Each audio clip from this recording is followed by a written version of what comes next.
Hey, welcome. It is me, your host, Rashawn Warren, the host of See I Am Me. So, have you ever worried or even thought about your journey through life?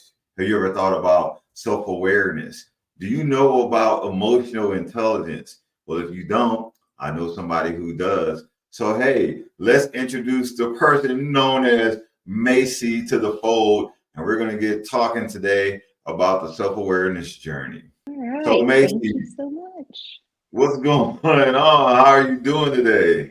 I am doing good. How are you?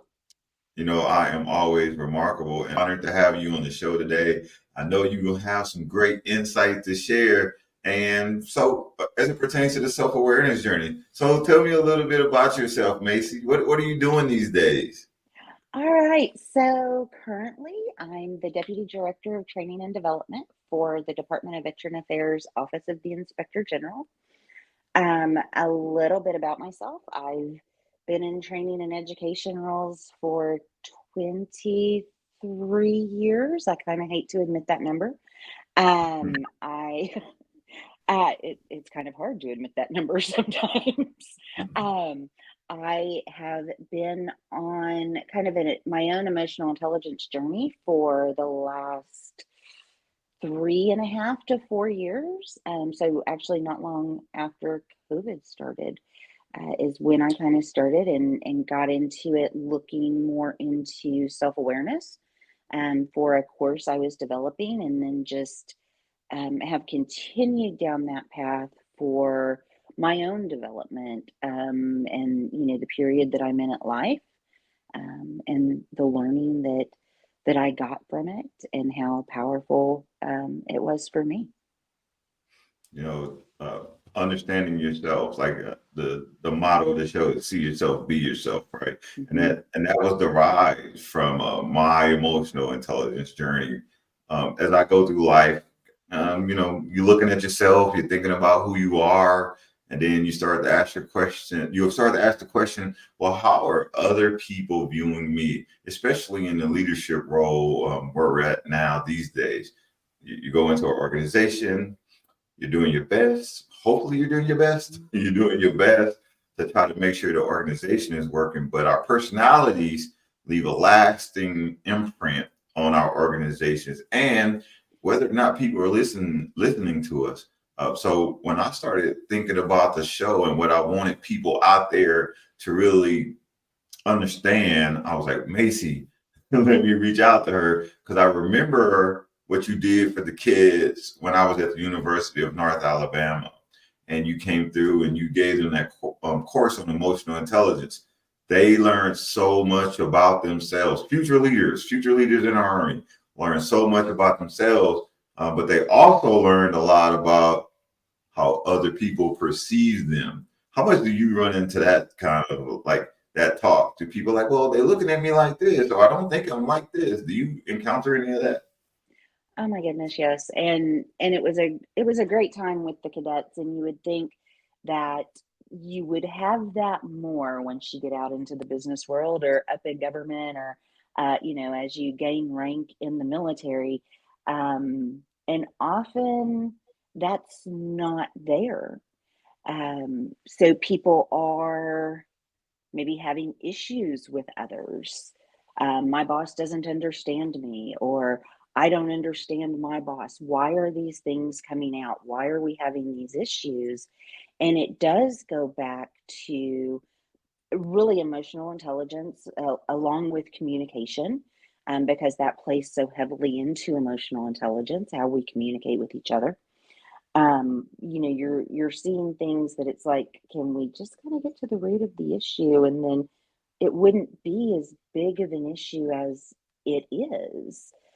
Being able to take things in from others' perspectives, being able to look at things in a different way is huge. I mean, that's really, to me, one of the biggest things of emotional intelligence. We're looking at self-awareness, self-regulation, and self-motivation.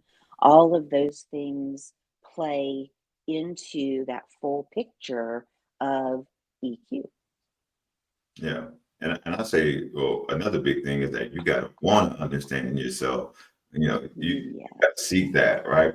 So I'll go back a little bit and talk a little bit about how we first met, right? Oh, good old Fort Sill, right? So Fort Sill, the best place in the world. Y'all heard me, the best place in the world, right? So,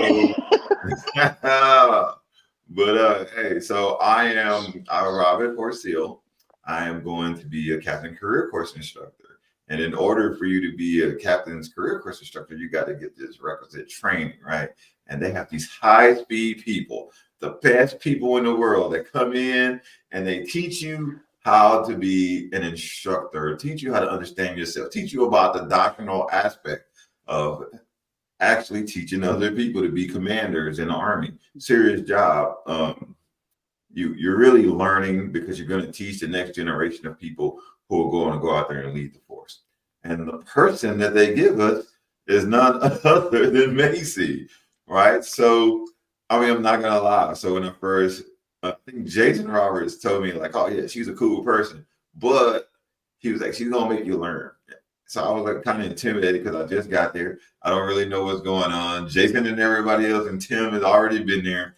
So I remember getting in your class, and I never told you this, but like your personality, the persona, the way that you came forward, and the way you instructed made me feel so comfortable.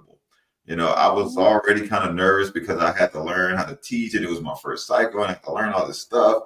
But being in your class really made me feel comfortable. The way you interacted with us, the way that you instructed things that we didn't kind of understand, or we probably didn't understand at all, and you had to go around and do it another way. I took a lot of those things into my kit bag when I became an instructor. So before we get started with the show, I really just wanted to say that to you and say, hey, I appreciate you. And that's why I have you on here today, because I think you'll be able to provide a lot of insight. So, real quick, we're going to go to a quick commercial break and we're going to come in and I'm going to give you the floor and we're going to delve into the mind, your mind. All uh-oh. right, so let's go. All right. Hey, it's AC of AC Sports Live, an interactive sports talk show where your comments are part of the show. Every show we focus on the sports stories of today with commentary on sports takes, my 2 cents, which is a reaction to my social media feed, Sports Flicks, where we take a look at sports movies and give a quick review. We have a segment called Mental Reps, where we have words of inspiration to help battle the dark side of men's mental health. And then there's the Tender Love Report. Who's being soft or petty in the world of sports? All takes are welcome under one condition. Say it with your chest. I'll see you there.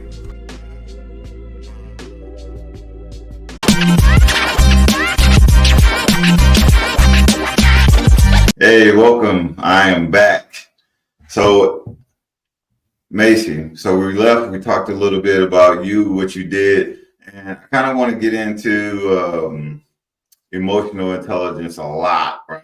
So, my first question to you is like, us people in midlife or a little bit above midlife, however you want to look at it, when you think about that and others in that age demographic, how do you think emotional intelligence like is evolving over your early life and to midlife, and why is it important for individuals in that stage to understand who they are? Yeah, I mean, I think it is important for individuals to understand it at every age.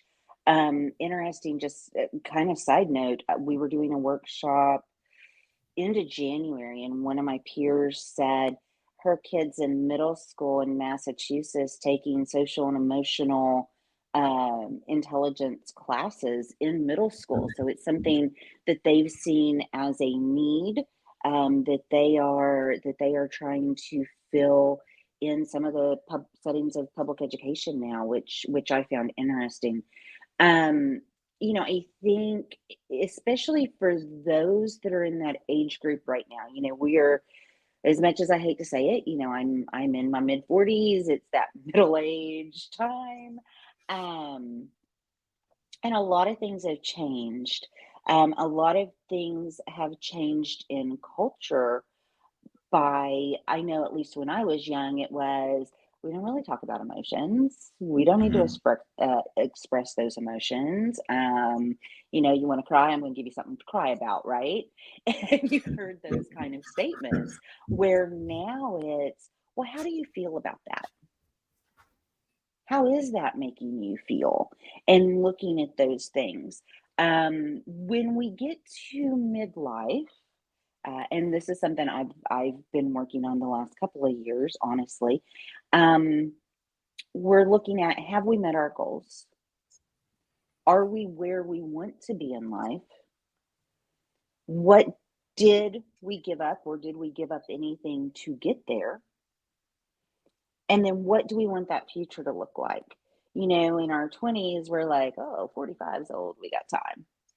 Yeah. And then when you hit 45, 46, you're like, man, I get to retire when? Right? But how are we getting to that retirement point? Or what do we want to do when we've been working at things for so long? How do we want to get to that next step? And that's really where emotional intelligence comes in, and or should come in, because so often people are making decisions. Like, I've been doing a lot of research on midlife and reading a lot of articles, and read a Forbes article no not too long ago, and it was talking about people at midlife making poor decisions, spending money, jumping jobs, jumping places to live, just because there's some dissatisfaction in their life. They can't necessarily pinpoint it. They might ruin friendships, romantic relationships, all of these things, because they're like, something's wrong. I don't know what it is, but something's wrong. So let me make all these changes real quick, rather than setting back, reflecting, taking the time to try to really figure out and pinpoint that root cause of the dissatisfaction. Is it that they've missed something? They're not sure where they're going. They're getting so close to retirement, they don't have that plan forward, right? So what is the true meaning behind that? I think emotional intelligence can really help, because it does take in a lot of different things. You said a great truth earlier, where it was, are you being true to yourself? Are you really asking yourself these questions? And if you are, what are those answers? And are you paying attention to them? Or do you just not like them, so you're going to disregard them? Mhm. Yeah. I And think, that's really all part of emotional intelligence. well, I think sometimes people don't want to understand themselves. I think they know the truth about themselves, but they don't want to delve into that discussion. Um, there was a quote that says, "All of us are self-made, but only the successful are willing to admit it." So, what that is saying to me is that you went through your life, you kind of knew what you were struggling in, you kind of knew what you needed to improve, you kind of knew how others viewed you, you kind of knew that you needed to change, um, but you did not. And then, as you're saying, now you're at that midpoint of life, and you're saying to yourself, like, man, there's a lot of things that I didn't get accomplished simply because I didn't. There's a lot of relationships that I probably ruined, but I knew that was me, and I was unwilling to accept that from an EQ perspective, which kind of drove current circumstances. And I guess with that being said, like, I guess that ties into the challenges, the common challenges of emotional intelligence and like what we face during our midlife. I guess so. How do people normally, from your perspective, how do people normally navigate these challenges of understanding themselves as it pertains to emotional intelligence? Yeah, I think there are lots of different ways that they can. It's kind of like what you said. Are they going to choose to do so? Um, because, I mean, everything we do in life, it does come down to choice. And like you said, people are like, hey, I don't like this about myself, but you know what? It's gotten me here and I'm successful and I'm going to Mm, continue with yeah. it. I see no need to fix it because then somebody's going to say it's wrong. Mm, Or you can choose the path where it's like, you know, I have that dissatisfaction. I I don't know why, and I need to get that figured out. So I'm going to choose to go down this path, and I'm going to study more, and I'm going to, really try to pinpoint that. For me, like I've been working, of course, in my certifications in EQ for a couple of years now, and I've gotten to the point where I'm working with an EQ coach. And so we meet about every 2 weeks. It's a great experience for me because we are able to, talk those things through and really try to get to that root of when this happens, I react like this. Well, I don't like that pattern of behavior. So what do I need to do to change it? Because that goes along with the emotional intelligence, the self-regulation, and then the self-motivation, right? So for about the past 2 years, I have that dissatisfaction. It's going into how motivated I am to do things. And it's like, man, I used to enjoy these things. I would go out, I would walk, I would go out with friends. Now it's like, oh my gosh, there are people out there. Do I really want to go? And I mean, part of it you want to go, oh, that was just COVID. That's the reason, right? And the other part mm, is no, that's something, really in me where it's like, oh, are they going to see me? Am I going to have to put on a front? mhm, What is that going to look like? And so I've been going down that path, um, which I think has helped me a lot. It's helped me. I'm a recovering people pleaser. I, I want people to like, I know, that's why I'm like recovering. I'm trying. Doesn't always mhm, work. Um, but it's like, I I want the ability to say no mhm, when I truly don't want to do something. Um, and that's something that's difficult for me because then it's like, oh, what's their perception of me? Where mm, on my path of EQ and like the coach I'm working with, it's other people's opinions of you can't bother you, right? Because I mm, can't change their opinions just by saying, hey, I really need you to think I'm great. I really need you to think that I'm doing mhm, really well at this. Okay. mhm. I Yeah. really need you to be my friend. No, that's not the way the world works.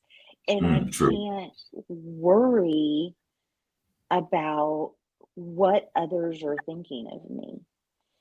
And I've done that for so long in my life. Um, you know, uh, your words, talking about how we met, talking about what all you got out of that class, that's so impactful to me and so very appreciated because I was going through a time going, oh my goodness, I'm, I, I'm a female. I have no military experience.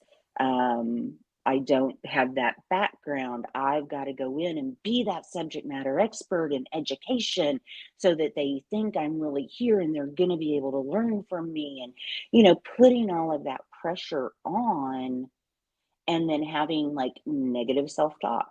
You didn't do that right. You screwed this up. You need to fix this. Um, which just kind of adds to stress of the situation where it's like, hey, now at the age I'm at with the experiences I've had with working through emotional intelligence, I'm gonna go in there and do the best job I can. Hopefully they get something out of it. Well, I think about it. That kind of goes back to self-awareness. A lot of us aren't really like comfortable in our own skin, right? Hmm. But we got to get out there and be comfortable. We got to get out Yeah. there and put forth the perception that we feel confident about ourselves, confident about the things that we're doing. Like I'm a loner guy. I tend to stick to myself, but I don't like to talk. But when it's time to talk, I can talk because that's what's being asked of me, right? When people see me, they see a big personality. They see someone who's gonna jump in and go because but I tell you, I'm forced to do that. In my mind, I'm like, I better jump out here and get in here now, or I'll be in the back of the room not saying anything. But that comes from me being aware of self, right? And then we start thinking about like when we talk about how does self-awareness play a role in our personal growth. If you meet anyone from my formative years, they would tell you like, oh, that dude never talked. He's super shy. My family was like, oh, that dude's talking now. But when you see me now, I was so aware of me not being confident in myself. I was so aware that if I didn't force myself into a situation, that I wouldn't grow. I knew like if I do not do this, I am going to be stuck and get left behind. Do you think most people are like that? Do you think most people don't understand the role of self-awareness, how it plays into their life? I do. And I think that was a great example that you use because at the end of the day, when you're out there and you're forcing yourself to do that, how do you feel? Me? Yeah. I'm nervous. Okay. So, and I'll tell you this, no one understands this, right? But I have this nervous cough. I will start coughing uncontrollably. So every time I get ready to do something, I gotta go speak. I start coughing, and people are like, "Are you okay?" But I'm like coughing like crazy, and then I had to I had to calm myself, breathe, and then once I go in there, people are like, "Bam!" But people don't know. People never. This is the first time people ever known that about me. I feel so nervous. Yeah. And then once it's all over and you go home, what happens? I'm good. You I'm good? like, well, in my mind, I'm like, "Whoo, I got through that. Nobody knew that nothing was wrong. Another win in the books." Yeah. And you're like, now I can just kind of shut myself off. I can recoup. For some people, when we force ourselves out of our norm into roles that we think others want us in, it becomes mentally and physically exhausting. We started chatting and got into some great discussions on education because you decided to stay in the room for lunch one day, and I talked to you because I talked to everybody, right? Wanted to make sure you're comfortable in the room, and then how are things going, and just making those connections and learning more about the people. So we started talking, and it used to be talk all day, go home, still get stuff done, I'm fine. And now the older I get, the more it's like I talk all day, I'm on, you're in that spotlight, you're making sure people learn.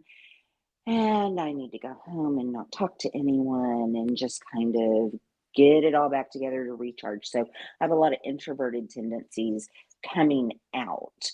Um, I think I think self-awareness has a lot to do with it too. I had a coach go, but were you really ever extroverted?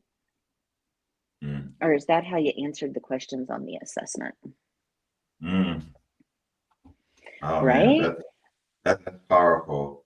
Yeah. That is crazy because now it's making me think about myself. Hey, I want to dig deep into that, but we got to go to a quick commercial break, and we're going to come right back to that point. Okay. Hi, Joel Maurer, founder of Dink Ninjas. Dink Ninjas was dreamed up and started right here in Austin, Texas, a dynamic pickleball community. We arm pickleballers with the paddles, apparel, and accessories to dink like a ninja. Dink Ninjas is dedicated to supporting mental health awareness and cancer research. Shop our full lineup at dinkninjas.com.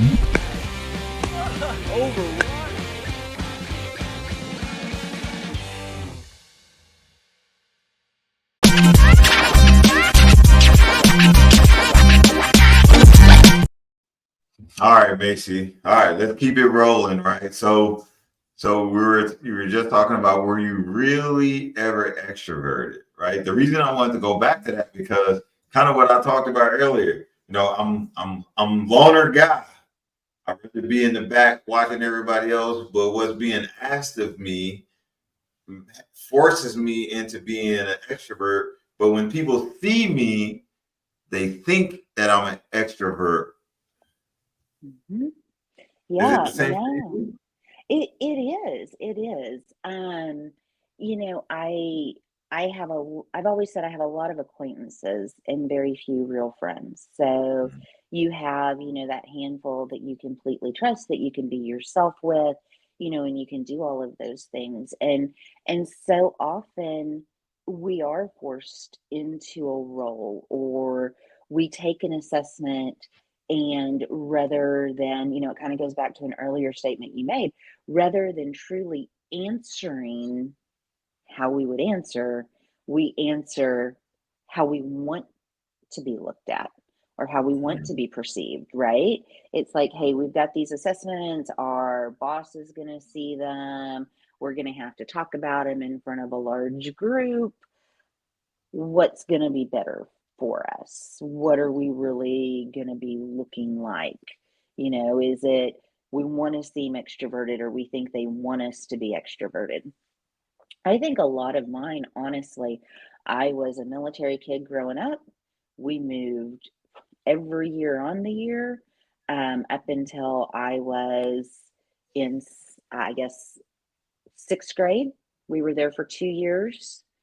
Um, Eighth grade, I was there for a year and a half, and halfway through my freshman year in high school, my father retired. So we moved back to Southwest Oklahoma, and I finished school there. But I was always in new situations. I was having to go in, I was having to make the friends and find the new social settings or new social structures. What are the norms of this town? How is it different? Some of them were located by a base where you had a lot of military kids. Some of them were not, because my father was a recruiter. So we were kind of like everywhere. Yeah. And, some of them hadn't ever heard of the military. And it's like, well, you're new here. Who are you? Why should we accept you? Right? So Mhm. you did what you needed to do to fit in, because that's what made life easier. You went to school, you had friends, you did the normal social things. And then, that just kind of, I think, continued to build up. And you have those patterns of behavior that have been set throughout the years. So now you're going into new situations. You are bringing that kind of energy into those new situations, working with, hey, I got to go in, I got to fit in, I got to make them think that I should be here, especially, if it's a new job, if it's a new boss, a new, like for you, a new duty station going in. Of course, you have that command, but like you said, how are you leading? How are you getting them to listen to you? So you're looking to go in and say, hey, what is my role? How do I fit? Right? Yeah. Same way, me going into a new job. What's my role? How do I fit? How can I be successful? And now, because we are at the levels that we're at, it's not only how can I be successful, how can I ensure my team is successful? So Yeah, I believe putting that that ties much in. more. I'm sorry. I No, believe go ahead. that ties into, like, you know, like in our positions, right? Like we're kind of at the top, right? Mhm. Not only do we have to be aware of ourselves, but we're also trying to teach everyone that's coming up under us about being aware of themselves and being understanding of others, and taking other people's feelings into consideration. And even when it pertains to like compassion, like, so, like, we're not, well, I'm an occupation where I'm like, hey, we got to get things done. I'll always place the mission first. I would never accept defeat. I would never quit. Mhm. All of that stuff is part of who I am. That's part of what the organization wants me to be. but everyone is not like me, and they can't internalize it and say, hey, you know what? I'm just gonna keep pushing through these brick walls every time they pop up. Some people don't have that capacity, and we have to address them differently. And when I say, like, I am like that, I can do that. There's nothing wrong to me with me doing that. And why should it be something wrong with you doing that? But that brings into question, like, so what role does compassion or self-compassion play in emotional intelligence? What do you think about that from what I Yeah, just said? that is huge. So empathy is one, and compassion, empathy, one of the major characteristics of emotional intelligence. How can you put yourself in someone else's shoes, and how can they put themselves in yours? Uh, I think one of the biggest things that's often forgotten is self empathy. Hmm. I think so many people are really good at giving others empathy. Someone's coming to you with a situation, especially like you said, the levels that we're at, they're coming to you, this has happened, and you are figuring out a way to help them overcome that. Yeah. But I mean, I in got, this go ahead. no, no, go ahead. I'm sorry to interrupt. No, I was just going to say, in the situations we're in, it's like, man, we missed this milestone or we missed this mark. And because we are driven people, and I'm putting us in a group because I know you. You have ambitions. I know I have ambitions. We are driven to do our best with whatever task is put in front of us, right? We're going to do everything we can to make it happen. And if something prevents us somehow from making it happen, we're going to beat ourselves up on it. Hmm. Yeah, for sure. I always my my weakness, right? My weakness is that I'm ready to take on anything, and but I understand that other people have to learn. So I give it to if I give something to someone else, I'm gonna get my woo stop moment ready, right? So when I give something to someone else, um, primarily it's because I want them to learn and I want them to grow and I want them to get a win and feel confident about themselves. And I also want to teach them. But if they run into a roadblock and they are unwilling to overcome the roadblock, then I am like, give it to me, I'll do it because I want to get it done. And but the that compassion piece in me, I'm like, I cannot take this task. I must let them complete it. But now I'm like talking in my robot voice, right? Because I'm being deliberate with myself. I cannot take this from them. They must be able to achieve it in order to learn, in order for the organization to grow. But when you start talking about like, yeah, I'm driven, I want it to happen. But I was told by this psychologist or counselor person, she said to me, everyone doesn't want to win. Everyone doesn't want to give their best, and they're comfortable with that. And you have to be comfortable with that. What do you think of that, about that statement? Because my emotional intelligence antennas just went crazy when she said that to me. Mhm. Unfortunately, it's a very, very true statement. And it's very, very hard for me to accept because, Mhm. my world would be perfect if everyone was like me, right? Mhm. Because I wouldn't have any conflict whatsoever. Oh, If everyone did things like me and thought like me and, you know, had the ambition like me or the drive or wanted to do these things, my world would be awesome. Until it wasn't, because I'm bored, because that's the only thing that's around, right? yeah. Not able to learn from others. Um, but again, with the awareness, the compassion, the empathy, we have to have that hard conversation sometimes with people and go, Mhm. why are you doing this? Or what are you thinking with this? Why is this not happening? Right. Yeah. Mhm. And sometimes, as hard as it is, the best thing you can do for people is let them fail. Mhm. Which is tough, right? Because, Hardest and I thing guess, ever. well, I think it's like it's organizational dependent, right? Remember, in my mind, I will never accept defeat. I Yeah. will never quit. Right. Like ever since I joined the army, I will never accept defeat. I will never quit. I will never accept defeat. I will never quit. And then someone's like, I quit. And you're like, whoa, this is not what we signed up for. Right? And now you're going crazy. I mean, like maybe not hourly going crazy, but you're having this mental battle with yourself because you're trying to understand.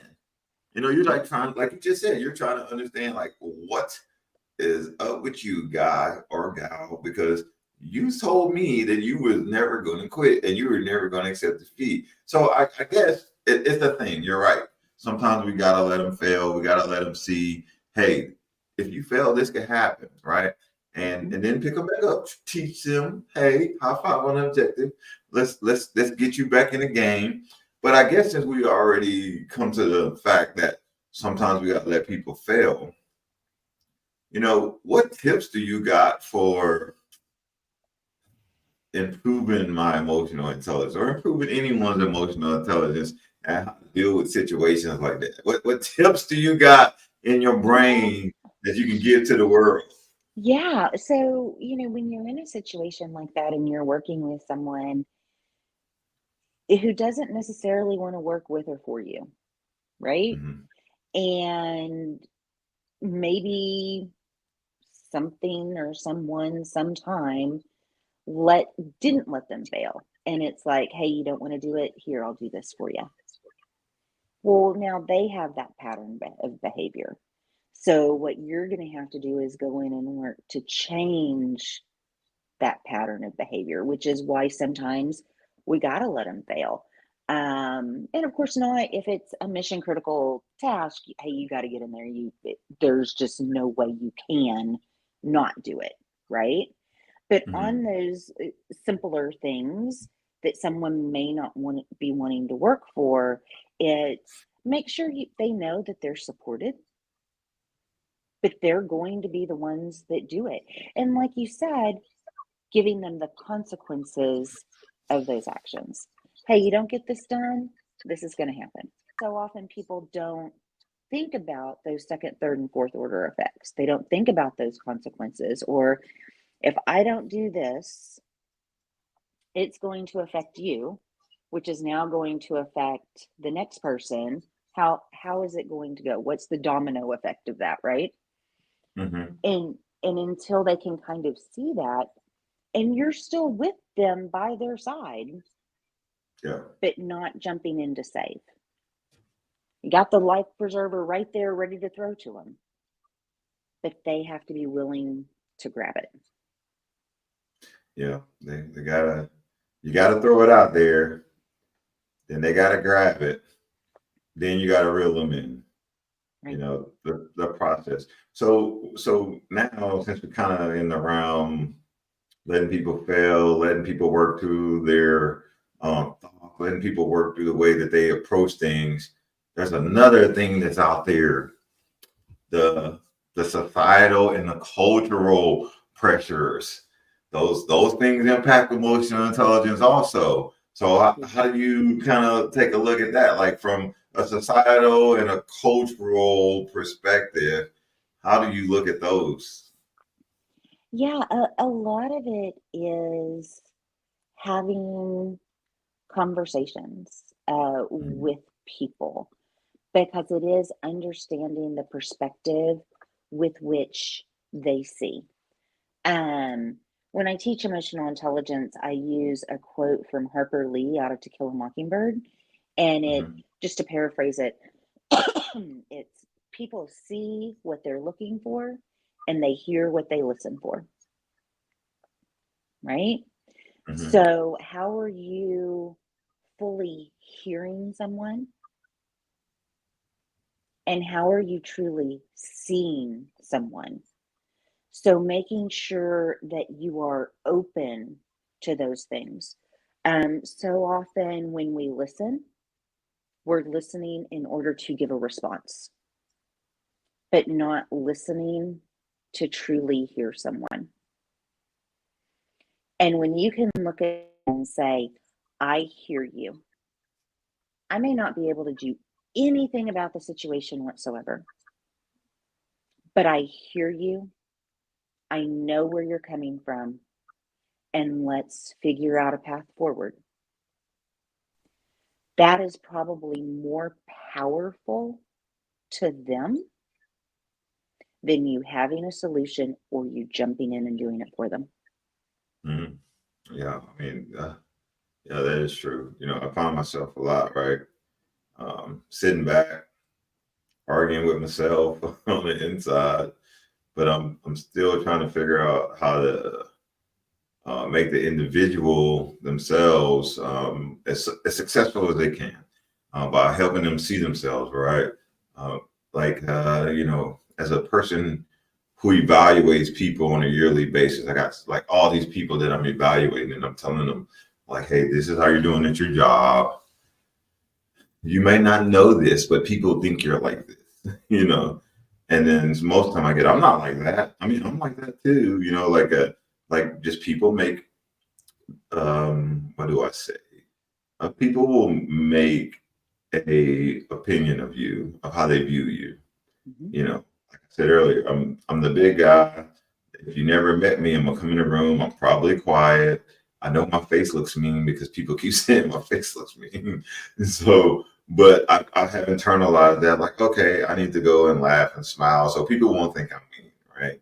Mm-hmm. But if you're never around me, then now you're having in my mind, I'm kind of thinking people see me like this, but I'm trying not to be like that because I don't want you to think I'm like that.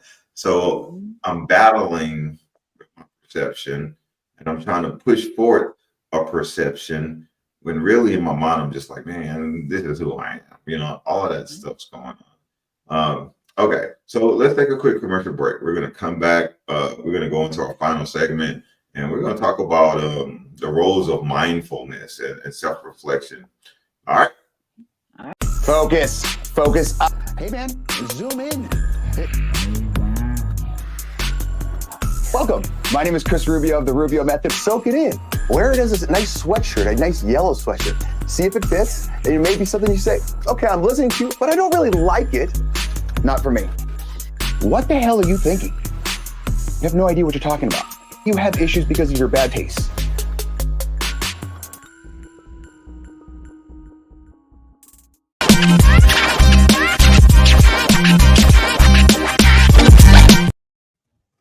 All right, so we're back, and I was talking about mindfulness, right?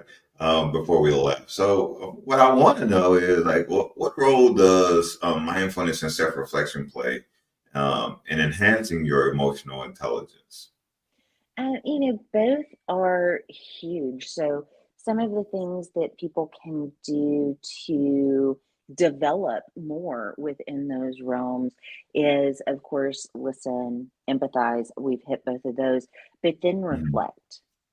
Um, and it almost goes back to what we were talking about earlier with, are people honest with themselves and the way the situation went down, right? Mhm. I do a lot of reflection and probably to a point a lot of overthinking. I know that's probably shocking to you. And Very, so very. I know, right? Because it's like, hey, remember when we had this conversation 3 years ago and we talked about X? Um, and so I do that, but then it's also like, okay, what part did I play? How did it affect me? How did it affect others? Was my message clear?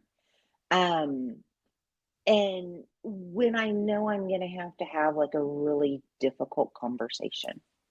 You know, you talked about evaluations. So our mid-years are coming up, and I know I'm going to have to write mid-years, and I'm really grateful I work with an amazing team.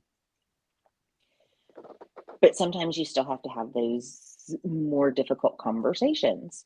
And Absolutely. it's one of those where, like, I list out my points that I want to make, and I practice before going in there, and I try to think of what the other person is going to say. And, you know, I do all of these things because no one ever likes to be a part of those conversations. No. But how can we grow if we're not? How can we help others grow if we're not? If we don't give them something to reflect on and something to think about, how to improve performance? Or, you know, like you were talking about, you're talking to people and it's like, hey, others are seeing you like this. Mm-hmm. No, they're not. That's not how they see me. That's not how I come across. Yeah. You Because don't if you've think had people see those, you like that because you don't see yourself like that. exactly. But have you ever had one of those conversations where somebody then comes back to you and says, you know what, thank you. I see what you were saying. I've really thought about it. And this is what I'm going to do different. Well, I think we also got to remember, like, we got to help people see themselves too. Mm-hmm. Like, it's kind of like if you have a mentor, you have someone's out there that's gonna, as the youngsters say, gonna real talk, tell you like, hey, this is what you're doing and this is what I see. But if you don't respect that person, you're not gonna really listen, right? Because you're gonna be like, there's this person again, here they go. But that's why I think that as we talk about emotional intelligence, it's important that you talk about those mid course evaluations, right? But that's why you got to do that thing consistently throughout, so people can get a good picture of themselves, and not only at the 6 month and the 12-month mark, like, hey, 6 months later, hey, this is who I think you are, buddy. And then 12-month mark, you're like, oh, this is what I'm putting on your paper. You only had 2 conversations with that person. You didn't help that person grow. You didn't help that person develop. You didn't help that person see themselves for how you see them. Thoughts? Right. Yeah. It all goes back to how you're developing that relationship, which emotional intelligence does play into it. You know, how are you working with those people? How can they trust you if you've only talked to them twice in a year? You know, Yeah. if you haven't worked to develop that relationship and they know you have their best interest at heart and you're always going to be honest and forthright with them. If you come in and go, hey, this is how other people are seeing you, why should they believe you? Right? Yeah, true.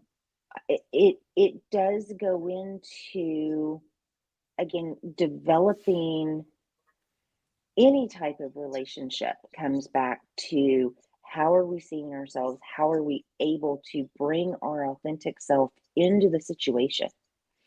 Because if we're not honest with ourselves, if we don't have the emotional intelligence and the emotional wherewithal to be our authentic selves in all situations, regardless of what other people are hearing or seeing or thinking, people aren't going to trust you. I've been in situations with peers, subordinates, leadership, with, you know, the big saying of talk the talk, walk the walk, or vice versa. And when you see one going on and the other one not, I'm not going to believe that person, or I'm going to take everything they say with a grain of salt, because it's like, hey, those words look great, but I'm not seeing you do crap. Yeah, trust is the bedrock of the organizational health. Everything. Right. Everything. Because I'm telling you, Rashawn Warren is not reaching out to Maycie if Rashawn doesn't trust Maycie. Not happening. Right. And I would assume that if you didn't trust me, you'd be like, what is this dude doing right in me? Asking me to come talk about some stuff, right? You know, I think the premise of everything that we're talking about today is predicated on helping other people become better Mhm. people.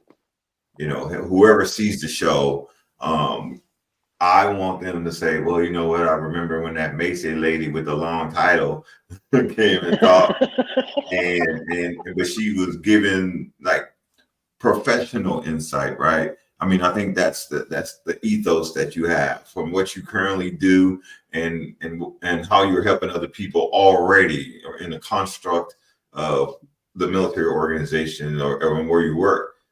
Now people can hear what you have to say and say, you know what, this person is actually valid, right? And let me see if I can take some of these things or these thoughts that she presented us with today. I think the probably the last question that I would ask you on this fine day. Well, I'm in the future, so you Saturday, I'm Sunday. So, what advice would you give someone, who's trying to deepen their understanding of themselves? As you deepen the understanding of yourself, be honest, be truthful, and be authentic.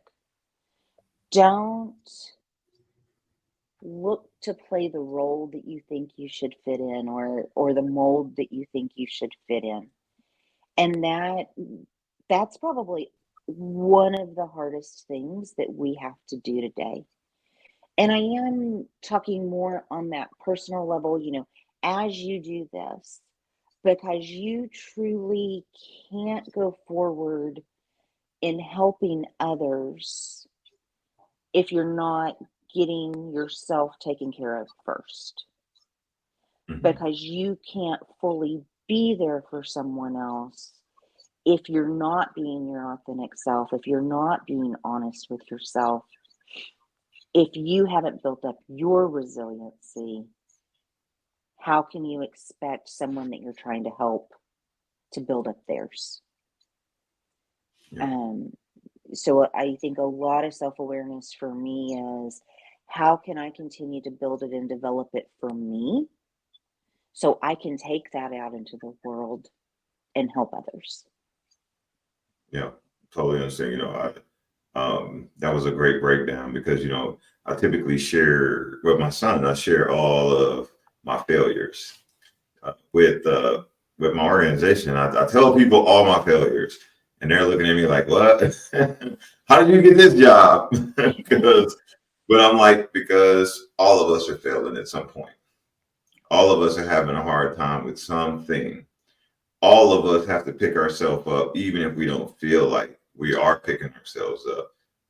I think I keep saying this quote, but it says you survive 100% of your worst days, and we've been picking ourselves up unconsciously, and continuing the fight within the next 24 hours as we awake.